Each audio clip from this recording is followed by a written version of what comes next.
So today I'm going to tell you about how I started writing and how the Hidden Stairwell came about. So as a young girl, you could ask my mother, I used to run around the house making up songs or writing stories, usually about talking animals. So you can say on some subconscious level, I always knew what I wanted to do. Uh, so it came about one day that my mother and my aunt had both bought me diaries, and it would start off with me writing an entry, and then it would be weeks to days to months, or I'd lose it, or years until I would write, more entries. And then eventually the day came where I would start writing every day, maybe twice a week, a couple times a month, depending on what was going on in my life at that age.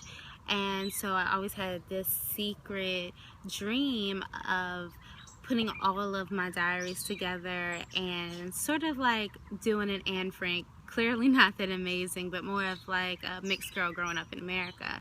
And so then I also fell in love with the written word of poetry.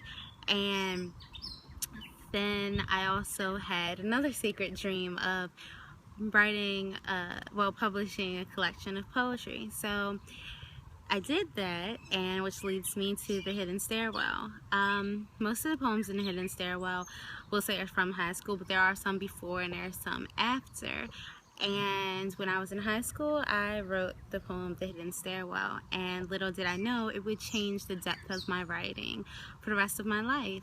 And so when it was created, I knew that I would dedicate my first poetry collection to The Hidden Stairwell. So here it goes. The Hidden Stairwell. Right behind my heart there is a door, and this door is locked. There is only one that has the key, and that is me. Behind the door you will find a stairwell, a never-ending stairwell, though it seems pretty short from the look of things. Along the stairwell there are pictures, aligned with silver, pictures of good times, joyful times with family, friends, and pets.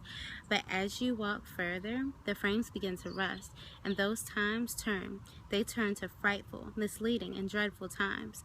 The pictures begin to tear, images fade away, and slowly the frames begin to wither.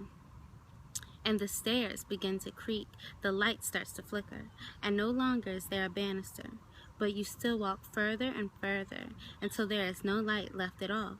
And when it seems like there is no safe passage, a dim light appears ahead of you, and you're drawn to it, and it shines above a golden-plated frame with crimson prickly roses upon it.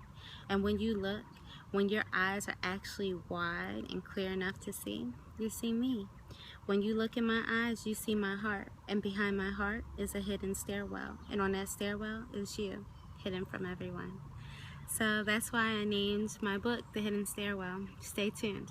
Live free.